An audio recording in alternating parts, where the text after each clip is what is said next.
Good morning बच्चों। आज हम पढ़ने जा रहे हैं पाठ 7 दान का हिसाब। एक था राजा। राजा जी लकदक कपड़े पहनकर यूं तो हजारों रुपए खर्च करते थे। कपड़े पहनने में वो तो ज्यादा पैसे खर्च करता था, पर दान के वक्त उसकी मुट्ठी बंद हो जाती। राजसभा में एक से एक नामी लोग आते रहते थे, लेकिन गरीब दुखी विद्वान सज्जन उनमें से कोई भी नहीं आता था, क्योंकि वहां पर उनका बिल्कुल सत्कार नहीं होता था। क्या था, एक राजा था। वो लद्दक कपड़े, बहुत सुंदर सुंदर कपड़ों में हजारों रुपए खर्च करता था, लेकिन दान देते समय कुछ भी नहीं दे पाता था। वो अपनी मुट्ठी को बंद कर लेता था। राजा के दरबार में नामी गामी लोग आते थे, लेकिन दुखी और सज्जन और विद्वान कोई भी नहीं आता था, क्योंकि वहाँ उनका सत्कार नहीं होता था। एक बार उस देश में अकाल पड़ गया। पूर्वी सीमा के लोग भूखे प्यासे मरने लगे। राजा के पास खबर आई। वे बोले, यह तो भगवान की मार है, इसमें मेरा कोई हाथ नहीं। लोगों ने कहा, महाराज, राज भंडार हमारी सहायता के लिए कृपा करके करें, हमारी सहायता के लिए राज भंडार से कृपा करें कि उसे खोल दें, जिसे हम लोग दूसरे देशों से अनाज खरीदकर अपनी जान बचा सकें। राजा ने कहा, आज तुम लोग अकाल से पीड़ित हो, कल पता चलेगा कि भूकंप आया, परसों सुनूंगा कहीं के लोग बड़े गरीब हैं, 2 वक्त की रोटी नहीं जुटती। इस तरह सभी की सहायता करते करते जब राज भंडार खत्म हो जाएगा, तब खुद में ही दिवालिया हो जाऊंगा। यह सुनकर सभी लोग निराश हो गए।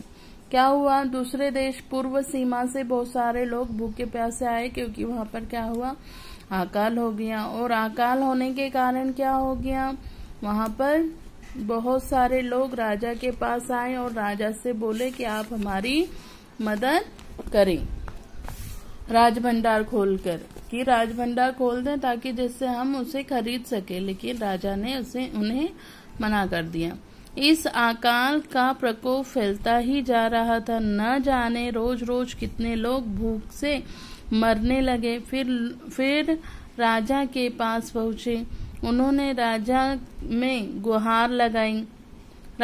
में गुहार लगाई। दुहाई महाराज, आपसे ज्यादा कुछ नहीं चाहते, सिर्फ 10,000 रुपए हमें दे दें तो हम आधा पेट खाकर जिंदा रह जाएंगे। राजा ने कहा, 10,000 रुपए भी कोई तुम्हें बहुत कम लग रहे हैं, और उतने कष्ट से जीवित रहकर लाभ ही क्या। एक व्यक्ति ने कहा, भगवान की कृपा से लाखों रुपये राजकोष में मौजूद हैं।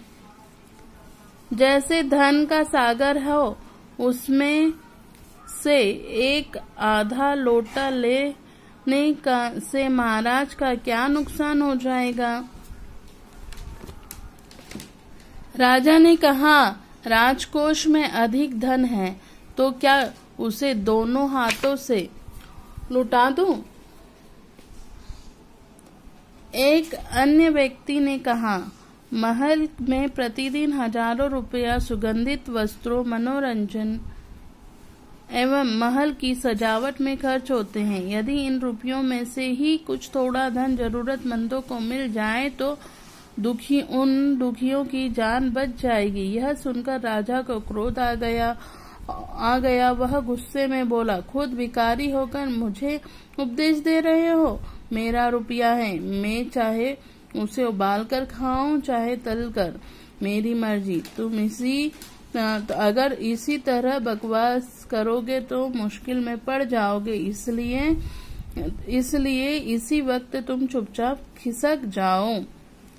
राजा का क्रोध देखकर लोग वहां से चले गए। राजा हंसते हुए बोले, छोटे मुंह की बड़ी बात, अगर 100-200 रुपए हो तो एक बार सोच भी सकता था। पहरेदार की खुराक 2-4 दिन की कम कर देता और रकम पूरी भी हो जाती, मगर 200-400 से इन लोगों का पेट नहीं भरेगा। एकदम 10,000 मांग बैठे। छोटे लोगों ने के कारण नाक में दम हो गया है। यह सुनकर वहां उपस्थित लोग हाँ हूँ कर रह गए, मगर मन ही मन उन्होंने सोचा, राजा ने यह ठीक नहीं किया। जरूरतमंदों की सहायता करना तो राजा का कर्तव्य है। 2-3 दिन बाद न जाने कहां से एक बूढ़ा सन्यासी राजसभा में आया। उसने राजा को आशीर्वाद देते हुए कहा, दाता कर्ण महाराज, बड़ी दूर से आपकी प्रसिद्धि सुनकर आया हूँ। सन्यासी की इच्छा पूरी कर दो। उसकी प्रशंसा सुनकर राजा बोला, जरा पता तो दो, चले कि क्या चाहिए। यदि थोड़ा कम मांगोगे तो शायद मिल जाएगा। सन्यासी ने कहा, मैं तो सन्यासी हूँ, मैं अधिक धन क्या करूँगा। मैं राजकोष से 20 दिन तक बहुत मामूली भिक्षा प्रतिदिन लेना चाहता हूँ। मेरा भिक्षा लेने का नियम इस प्रकार है, मैं पहले दिन जो लेता हूँ दूसरे दिन उसका दुगना और तीसरे दिन उसका दुगना, फिर चौथे दिन तीसरे दिन का दुगना, इसी तरह प्रतिदिन दुगना लेता जाता हूँ। भिक्षा लेने का यही मेरा तरीका है।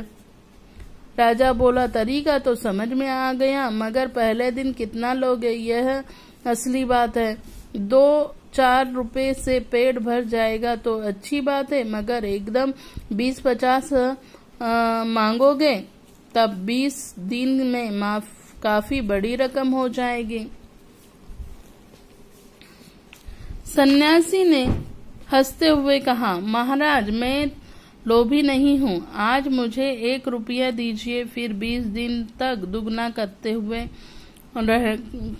करके देते रहने का हुक्म दीजिए। यह सुनकर राजा, मंत्री, दरबारी सभी की जान आई। राजा ने हुक्म दे दिया, सन्यासी से कहे अनुसार 20 दिन तक राजकोष से उन्हें भिक्षा दी जाती रहे। सन्यासी राजा की जय जयकार करते हुए घर लौट गए। राजा के आदेश के अनुसार राजभंडारी प्रतिदिन के हिसाब करने लगे, सन्यासी को भिक्षा देने लगा। इस तरह 2 दिन बीते, 10 दिन बीते, 2 सप्ताह तक भिक्षा देने के बाद भंडारी ने हिसाब करके देखा कि दान में काफी धन निकला जा रहा है। यह देखकर उन्हें उलझन महसूस होने लगी। महाराज तो कभी किसी को इतना दान नहीं देते। उसने यह बात मंत्री को बताई। मंत्री ने कुछ सोचते हुए कहा, वाकई यह तो पहले ध्यान देने में ही नहीं आई, मगर अब कोई उपाय नहीं है। महाराज का हुक्म बदला नहीं जा सकता। इसके बाद फिर कुछ दिन बीते। भंडारी फिर हड़बड़ाता हुआ मंत्री के पास पहुंचा, पूरा हिसाब लेकर आ गया। हिसाब देखकर मंत्री का चेहरा फीका पड़ गया। वह अपना पसीना पोंछकर सिर खुजलाकर दाढ़ी में हाथ फेरता हुआ बोला, यह क्या कह रहे हो? अभी से इतना धन चला गया तो फिर 20 दिनों के अंत में कितना रुपया होगा? भंडारी जी, पूरा हिसाब तो नहीं किया। मंत्री ने कहा, तो तुरंत बैठकर अभी पूरा हिसाब करो।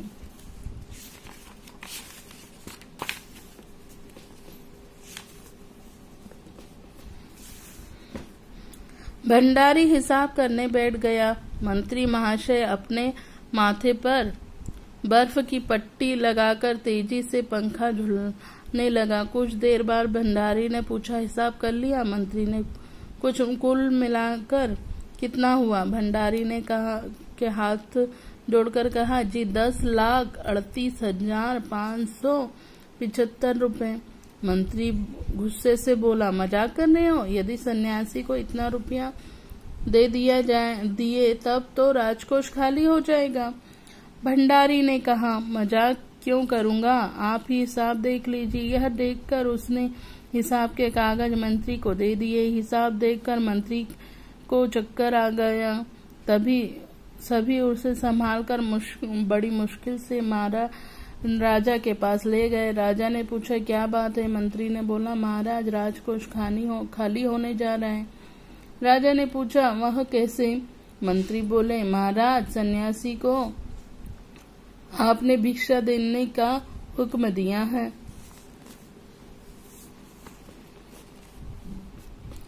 मगर अब पता चला कि उन्होंने इस तरह राजकोष के करीब 10 लाख रुपए झटकने का उपाय कर लिया। राजा ने गुस्से से कहा, मैंने इतने रुपए देने का आदेश नहीं दिया था, फिर इतने रुपए क्यों दिए जा रहे हैं? भंडारी को बुलाओ। मंत्री ने कहा, जी, सब कुछ आपके हुक्म के अनुसार ही हुआ, आप खुद ही दान का हिसाब देख लीजिए। राजा ने उसे एक बार देखा तो बार बार देखा। इसके बाद वह बेहोश हो गया। काफी कोशिशों के बाद उनके होश में आ जाने पर लोग सन्यासी को बुलाने दौड़े। सन्यासी के आते ही राजा रोते हुए उसके पैरों पे गिर पड़ा। दोहाई है सन्यासी महाराज, मुझे इस तरह जान माल से मत मारिए। जैसा भी हो, एक समझौता करके मुझे वचन से मुक्त कर दीजिए। अगर आपको 20 दिन तक भिक्षा दी जाए तो राजकोष खाली हो जाएगा, फिर राजकाज कैसे चलेगा? सन्यासी गंभीर होकर कहा, इस राज्य के लोग अकाल से मर रहे हैं, मुझे उनके लिए केवल 50,000 रुपए चाहिए। वह रुपया मिलते ही मैं समझूंगा मुझे मेरी भिक्षा मिल गई। राजा ने कहा, तुरंत उस दिन एक आदमी ने मुझसे कहा था कि लोगों के लिए 10,000 रुपए बहुत होंगे। सन्यासी ने कहा, मगर आज मैं कहता हूँ 50,000, 1 रुपया कम नहीं लूंगा। राजा गिड़गिड़ाया, मंत्री गिड़गिड़ाए, सभी गिड़ गए। सन्यासी अपने वचन पर डटा रहा। आखिरकार लाचार होकर राजकोष से 50,000 रुपए सन्यासी को देने के बाद ही राजा की जान बची। पूरे देश में खबर फैल गई कि आकार के कारण राजकोष से 50,000 रुपए राहत दिए गए। सभी लोगों ने कहा, हमारे महाराज कर्ण जैसे दानी हैं। अब यहाँ पर